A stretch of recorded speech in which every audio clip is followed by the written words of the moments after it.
Hello. आज हम लोग पढ़ेंगे क्लास 6 के अतीत से वर्तमान के 5वें चैप्टर। उसका नाम है प्रारंभिक सौर और प्रथम नगरीकरण। इसमें हम लोग पढ़ेंगे धातु युग किसे कहते हैं, फिर हड़प्पा सभ्यता, फिर हड़प्पा सभ्यता के नगरों से कुछ अलग अलग जुड़े हुए जो स्थान है या सामान है उसके बारे में पढ़ेंगे, फिर लोथल एक जगह है उसके बारे में, फिर हड़प्पा सभ्यता का अंत किस तरह से हुआ उसे देखेंगे। तो सबसे पहले देखते हैं धातु युग। धातु युग जो है, धातु युग हम उस युग को कहते हैं जहाँ जो है धातु के बने सामानों या औजारों का जो है प्रयोग शुरू हो गया, उसे हम धातु युग कहते हैं। धातु युग वह युग जहाँ धातु के बने सामानों या औजारों का प्रयोग हो गया। सबसे पहले तो हम देखते हैं धातु में से पत्थरों के इस्तेमाल के बाद, जो पाषाण काल में पढ़े थे, उसके बाद धातु युग में सबसे पहले तांबा का इस्तेमाल हुआ। हमने जो है सबसे पहले तांबा का इस्तेमाल किया था। यह हमारे द्वारा प्रयोग किया गया पहला जो है धातु था। इसी धातु युग को पढ़ते हुए हम फिर आगे देखते हैं हड़प्पा सभ्यता को। हड़प्पा सभ्यता एक ऐसी सभ्यता या संस्कृति जो है वो सिंधु नदी के किनारे किनारे जो पनपी थी, उस हड़प्पा सभ्यता के बारे में पढ़ेंगे। पिछले चैप्टर में जैसे कि हम लोगों ने पढ़ा था पाषाण काल के बाद, हमने पढ़ा था कि पाषाण काल जिसमें से कि 3 थे, पूरा पाषाण काल, मध्य पाषाण काल और नवपाषाण काल। और उसके बाद पाषाण काल के बाद जो था उसके नवपाषाण काल में कृषि युग को देखा हमने, कृषि युग। फिर उसी के साथ ही हमने देखा पशुपालक युग को ही, पशुपालक युग भी शुरू हो गया था। अब हम उसी को आगे बढ़ाते हुए एक नगरीय सभ्यता को देखते हैं कि किस तरह से गांव से एक सभ्य जो है वो शहर या गांव नगर देखा गया। उसी को हम हड़प्पा सभ्यता कहते हैं। हड़प्पा सभ्यता जो है, अगर हम देखें एक संस्कृति को सबसे पहले हम देखते हैं। संस्कृति या सभ्यता होती क्या? संस्कृति जो होता है एक व्यवहार होता है, एक व्यवहार होता है जो हम अपने पूर्वजों से सीखते हैं और जो पीढ़ी दर पीढ़ी जो है चलती जाती है, उसे हम संस्कृति कहते हैं। जैसे कि हमारे यहाँ किए जाने वाले रीति रिवाज जो होते हैं, कुछ खास किस्म के होते हैं रीति रिवाज, या हमारे द्वारा पहने जाने वाले पहनावे, या हमारी संस्कृति, ये जो होती है अन्य जो रस्मों रिवाजों के जुड़े होते हैं वो संस्कृति सभी, चाहे वो विवाह से जुड़ी हुई संस्कृति हो या मृत्यु से, जिसे अंत्येष्टि संस्कार बोला जाता है, उस सभी संस्कारों को देखें तो वो हम अपने पूर्वजों से सीखते हुए आए हैं, उसे ही संस्कृति कहते हैं। और हड़प्पा सभ्यता में हम देखते हैं कि नवपाषाण काल में जैसे ही किसान जो है वो खेती करने लगे तो संस्कृति जो है वो सभ्य बनने लगी उसके बाद।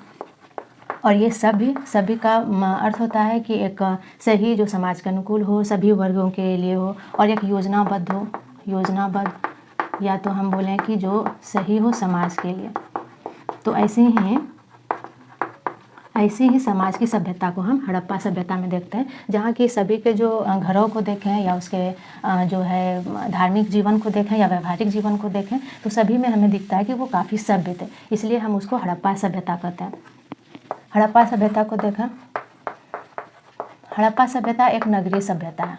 हड़प्पा सभ्यता जो है, अगर हम देखें कि भारत जो है, भारत देश के जो सिंधु नदी जो भारत के लद्दाख से होते हुए, तिब्बत से होते हुए लद्दाख से फिर पाकिस्तान से होते हुए फिर हमारे जो दक्षिण में है अरब सागर, उसमें से जाकर वो सिंधु नदी जो है समाहित हो जाती है। और ऐसे में इसके बगल में ही कई सारे हमें नगर मिले हैं, जो कि करीब जो है हम देखें तो 2700 BC ईस्वी पूर्व से लेकर के करीब 1715 BC तक के पुरातत्वविदों ने इनसे जो भी सामान या वस्तुएं प्राप्त किए हैं उसके कार्बन 14 विधि द्वारा प्राप्त एक अनुमान लगा करके उसके जो काल है उसको ये निर्धारित किया गया। या तो कहीं हम 2500 BC भी देखते हैं, 2500 BC से 1700 BC तक, ये एक अनुमानित एक काल है जो अलग अलग जगहों पे हमें अलग अलग देखने को मिलती है। तो हम क्या देखते हैं कि कई सारे पुरातत्वविद जो है, सबसे पहले तो 1921 में इसकी जो है खोज पुरातत्वविदों द्वारा गहन रूप से शुरू हो गया। और इसमें से हम देखते हैं कि इसमें कई सारे जो है, कहीं हमारे गुजरात में, तो कहीं राजस्थान में, पंजाब में, तो पाकिस्तान, तो एक नगर की कुछ सभ्यता जो है वो कश्मीर में, इस तरह से कई जो है हड़प्पा सभ्यता के नगर वो हमें देखने को मिलती है। जैसे कि मोहनजोदड़ो, लोथल, ये हमारे गुजरात में एक नगर है। या हम कहें कि हड़प्पा सभ्यता, इन सभी नगरों को मिलाकर एक नाम दे दिया गया हड़प्पा सभ्यता। या ये सिंधु नदी के किनारे है, तो इसे हम, ये जितने भी नगर थे वो सिंधु नदी के किनारे बसे थे, इसलिए इसे सिंधु घाटी की सभ्यता भी बोला जाता है, सिंधु घाटी की सभ्यता। और ये जो है कई सारे हम नगर देखते हैं, जैसे मोहनजोदड़ो, लोथल या हड़प्पा। वैसे हड़प्पा जो है सबसे पहले इस नगर की खोज की गई, इसीलिए इसे हड़प्पा सभ्यता भी कहते हैं। धौलावीरा आदि कई सारे नगर ये मिले हैं, और वो सभी जो है सिंधु नदी के किनारे किनारे ही अधिकतर मिले हैं, इसीलिए हम इसको सिंधु घाटी की सभ्यता भी कहते हैं। हड़प्पा सभ्यता और संस्कृति को अगर हम देखें तो काफ़ी सभ्य एक संस्कृति के साथ शुरू हुआ नगरीय व्यवस्था थी, इसीलिए हम अपने चैप्टर प्रारंभिक सौर और प्रथम नगरीकरण में पढ़ रहे हैं। अब हम देखते हैं हड़प्पा सभ्यता जो है कि उसमें से कुछ जो नगर है उसकी क्या क्या विशेषता है, उसमें से जो भी व्यवस्था देखी गई है या जो भी पुरातत्वविदों को सामान या इमारत के अवशेष मिले हैं उसकी क्या क्या विशेषता रही है। तो सबसे पहले हम हड़प्पा सभ्यता के नगरों से परिचय में सबसे पहले नगर भाग को देखेंगे, फिर एक महास्नानागार, फिर इमारतें, फिर सड़कें, नालियाँ, मुहर किस तरह की वहाँ पाई गई है, और खिलौने किस तरह के, धार्मिक जीवन क्या था, इन सब चीज़ों के बारे में एक एक करके देखते हैं। तो पहले नगर भाग को देखते हैं। नगर भाग को देखें तो हड़प्पा सभ्यता के कई सारे नगरों को, मोहनजोदड़ो या हड़प्पा सभी नगरों को देखें तो उसमें से नगर के एक ऊंचे में कई सारे घर के अवशेष मिले हैं और कई सारे नीचे। तो इसमें से पुरातत्वविदों ने उनको अलग अलग नाम दे दिया है। एक का नाम दिया है नगर दुर्ग और एक का नाम दिया है निचला नगर। नगर दुर्ग में जैसे कि उसके सामान मिले हैं जिस तरह से वहाँ पर महंगे सब, और निचले नगर में काफ़ी सस्ते सामान मिले हैं, जैसे चाहे वो गहने हो, औजार हो, वो काफ़ी जो है वो पत्थरों या किसी अन्य धातुओं के मिले हैं, सस्ते धातुओं के, और नगर दुर्ग में महंगे। तो इससे अनुमान लगाया जाता है कि नगर दुर्ग में जो है वो संपन्न लोगों का जो होगा ये घर होगा, और वहीं निचला नगर जिसे नाम दिया गया है वो जो होगा गरीब लोगों का घर होगा। ये वहाँ उसके घरों में मिले सामानों के आधार पर पुरातत्वविदों ने एक अनुमान लगाया, तो ये गरीब लोगों का एक घर होगा। ये जो है ये इसको नगर दुर्ग किया है, ये ऊंचे जगहों पर बनाया गया है, ऊंचे जगहों का घर। हर एक सभ्यता में हड़प्पा जगह पे देखें तो कुछ घर ऊंचे में मिला है, कुछ नीचे में मिला है, उसी को हम नगर दुर्ग या निचला नगर कहते हैं। और ये जो है इसकी तुलना में नीचे जगह पर या नीचे स्थल पर बनाए गए हैं। तो ये हुआ नगर भाग। तो हड़प्पा सभ्यता के सभी नगरों के दो अलग अलग भाग थे, एक नगर दुर्ग और एक निचला नगर, जहाँ पर ये अमीर लोग या धनी संपन्न जो हैं वो लोग यहाँ रहने का काम करते थे, और निचले नगर में ज़्यादातर गरीब लोगों के रहने का जो होगा वो स्थान होता होगा। अब हम देखते हैं महास्नानागार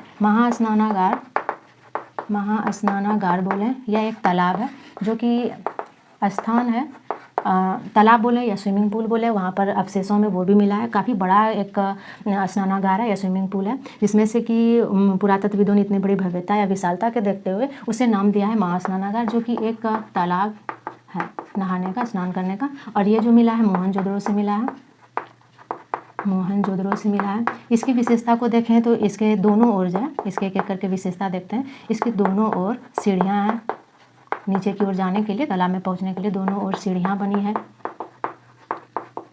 दूसरा अगर हम देखें तो इसके जो फर्श है उसमें से पानी जो है वो गंदा ना हो या उसका रिसाव नीचे ना हो, इसके लिए फर्श जो है, तालाब का फर्श वो प्लास्टर किया हुआ है, जिस पर से चारकोल के परत भी चढ़ा दिए गए, तो जो कि काफ़ी चिकनाई से बनाता है। उसके साथ ही देखें तो बगल में ही एक कुआं है, बगल में एक जो है वो कुआं भी है, जहाँ से अनुमान लगाया जाता है कि वो पानी जो है उस तालाब में उसी कुएं से भरे जाते होंगे। और कुएं के साथ ही उससे पानी, मतलब कि गंदे पानी को स्विमिंग पूल से बाहर निकालने की भी अच्छी व्यवस्था थी। तो उसके नाली की भी व्यवस्था वहाँ पर देखी गई है। उसके साथ ही महास्नानागार की बात करें तो महास्नानागार के चारों ओर जो है वो मकान है, या एक बोले कि कमरा बना हुआ है, कमरा भी बना हुआ है। तो इस तरह से महास्नानागार इसी कारण उसे नाम दिया है। काफ़ी बड़ा है ये, ऐसे आकार में अगर हम देखें तो इस तरह से हम देखते हैं कि वह तालाब जो कि मोहनजोदड़ो से निकाला गया है, अवशेष के तौर पे खोजा गया है। मोहनजोदड़ो से दोनों ओर सीढ़ियाँ बनी है, नीचे की ओर अगर हम जाने के लिए दोनों ओर से सीढ़ियाँ बनी है। बगल में ही एक कुआं है जहाँ से उस पानी जो है उसमें से डाला जाता होगा। फिर नाली की भी अच्छी व्यवस्था है ताकि उसमें से गंदे पानी को बाहर निकाल दिया जाए, फिर कुएं से साफ़ पानी को भरा जाए। फिर उसमें से देखते हैं इसके फर्श जो है काफ़ी चिकने हैं, प्लास्टर किया हुआ है और ऊपर से जो है चारकोल से भी उसमें परत चढ़ा दिया गया है।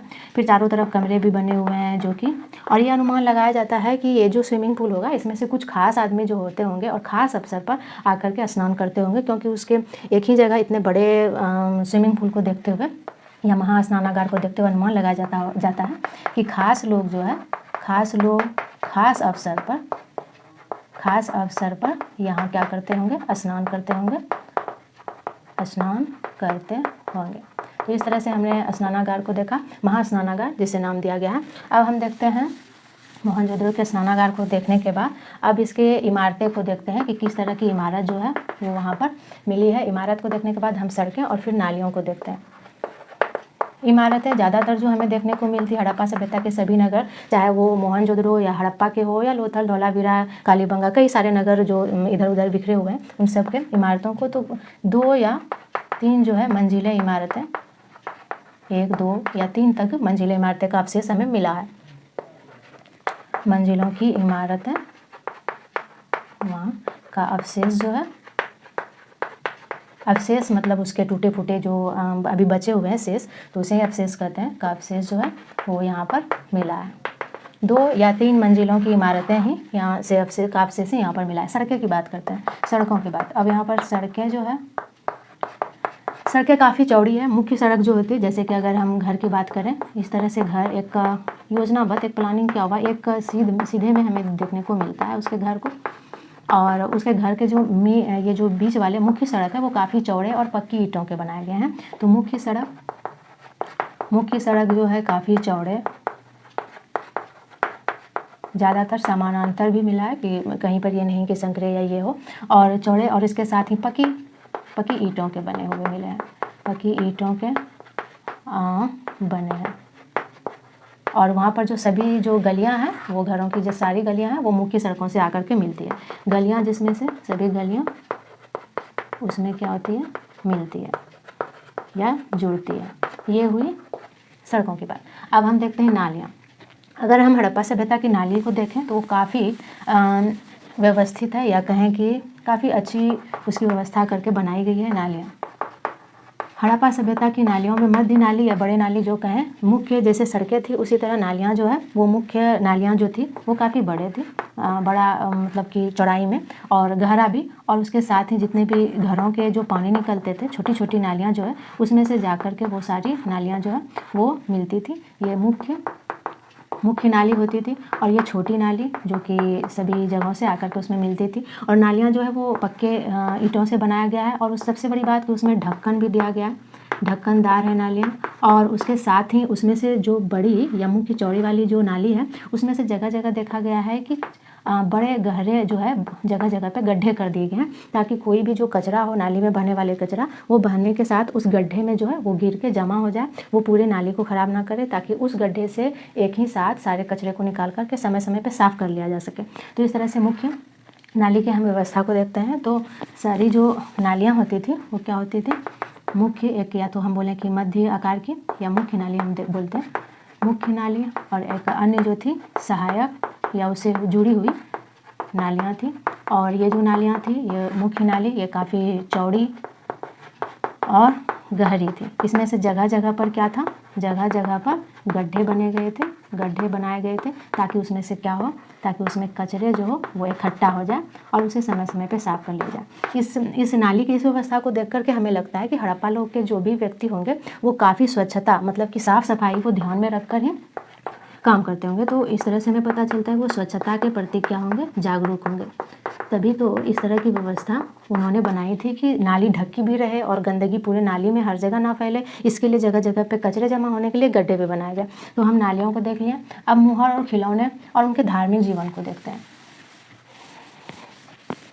मुहर जो है काफ़ी जो है मुहर वो वहाँ से हड़प्पा सभ्यता से जो मिले हैं उनमें से काफ़ी मुहर तो पत्थरों के ही मिले हैं, अन्य धातुओं के भी मिले हैं।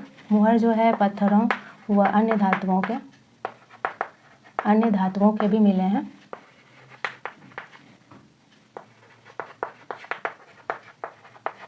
और इसमें से एक विशेषता हमें मुहर में देखने को मिलती है 2 तरह की। जितने भी मुहर मिले हैं और ये मुहर बनाया गया था उसमें से आकृति या कुछ इसको देख करके कि व्यापारी जो होते होंगे या धनी लोग जो होते होंगे व्यापारी अपनी वस्तु को चिन्हित करने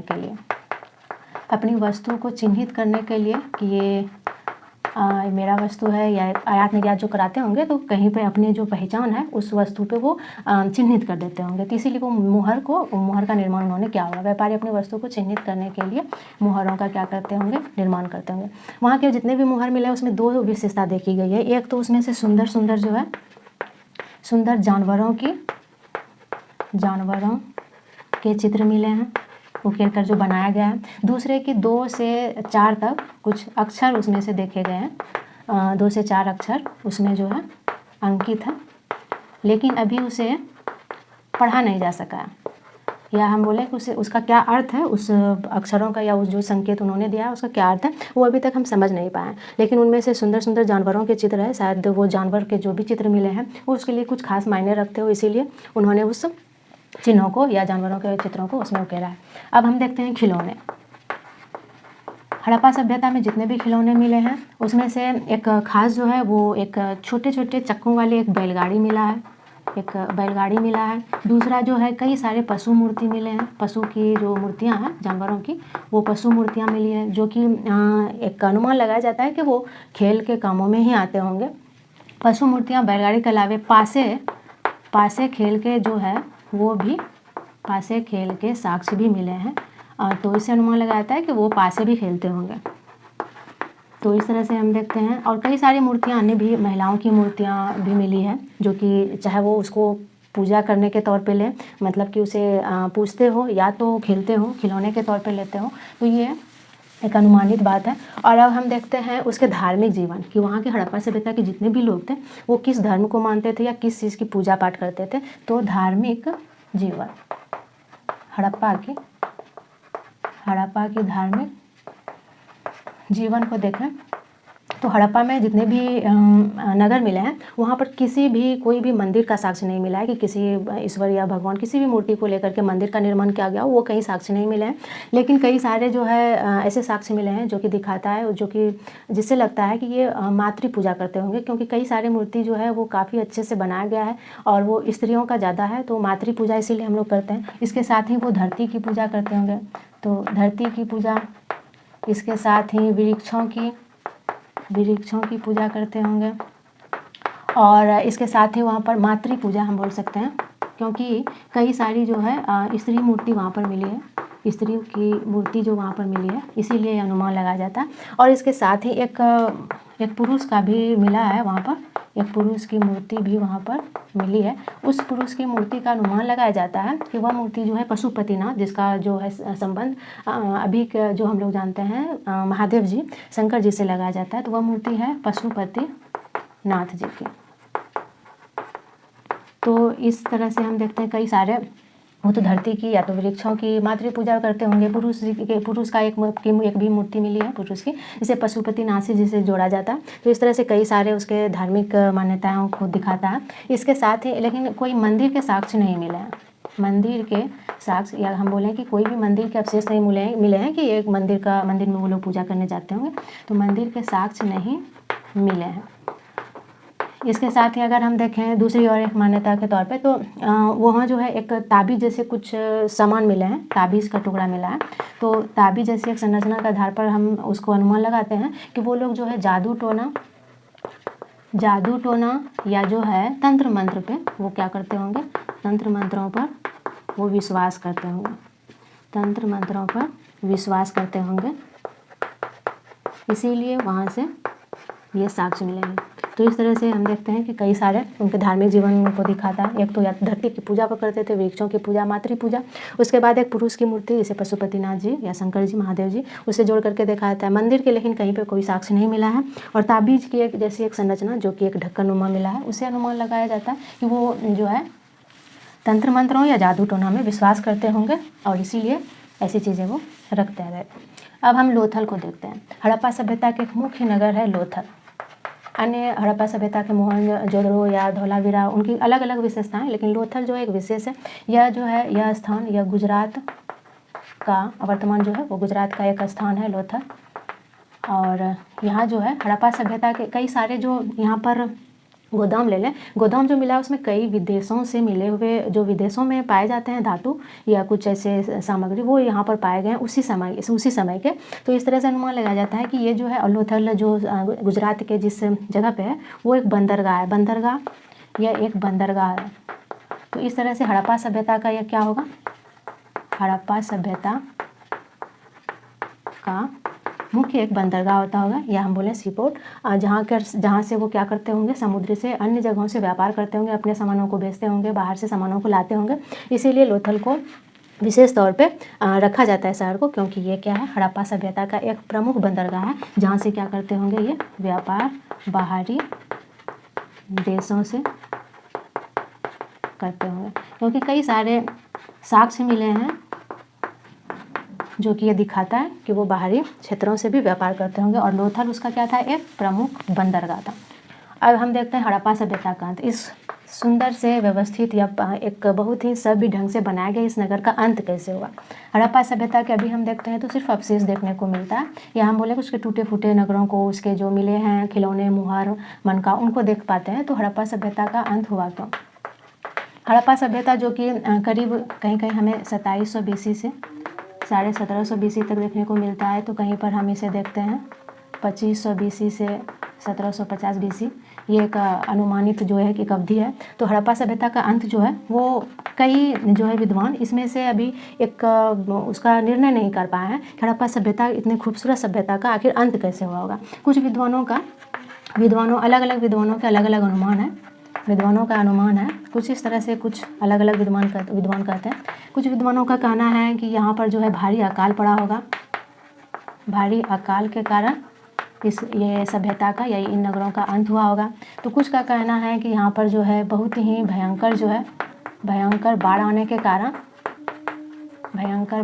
के कारण इस सभ्यता का अंत हुआ होगा। तो कुछ विद्वानों का कहना है कि यहाँ पर बाहरी आक्रमण हुआ होगा, बाहरी आक्रमण के कारण इस सभ्यता का अंत हुआ है या हुआ होगा। तो कुछ का कहना है कि यहाँ पर जो है व्यापार या जलवायु में परिवर्तन से व्यापार या अन्य जो कृषि सब जो जुड़े जो भी कार्य थे वो नहीं हुए और ये लोग यहाँ से चले गए। तो जलवायु में परिवर्तन के कारण अंत हुआ, परिवर्तन के कारण। तो इस तरह से कई सारी मान्यताएं हैं जो विद्वान देते हैं कि कोई तो कहते हैं कि अकाल हुआ होगा, तो कोई भारी बाढ़ हुआ होगा, अकाल मतलब सुखाड़, और उसके बाद कोई बाहरी आक्रमण के कारण को बताता है, तो कोई जलवायु के परिवर्तन के कारण को बताता है।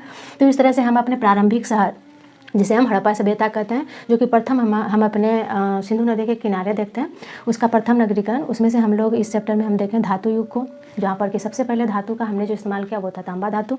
और उसके बाद फिर हड़प्पा सभ्यता में देखें तो कांसे का इस्तेमाल, कांस्य युग, इसको कांस्य युग भी बोला जाता है, कांस्य युग, क्योंकि यहाँ पर कई सारी मूर्तियाँ या कई सारे मुहर जो है कांसे के मिले हैं। और फिर हड़प्पा सभ्यता के नगरों से परिचित हुए, किस तरह के अलग अलग नगर थे, नगर दुर्ग या निचला नगर। फिर उसके बाद महास्नानागार काफ़ी बड़ा जो है, और इमारत इसके 2 या 3 मंजिले इमारत मिले हैं। सड़कें काफ़ी चौड़ी और पक्की ईंटों के बनी हुई थी। नालियाँ जो है वो भी काफ़ी स्वच्छता को मतलब सफाई को ध्यान में रखते हुए बनाया गया है, और जो कि ढके हुए है, और जगह जगह पर जो है मुख्य नालियों के बीच जो कि गड्ढे बना दिए गए ताकि कचरे उसमें इकट्ठा हो सके। मुहर जो है उसकी भी काफ़ी सुंदरता से बनाया गया है, उकेरा गया है।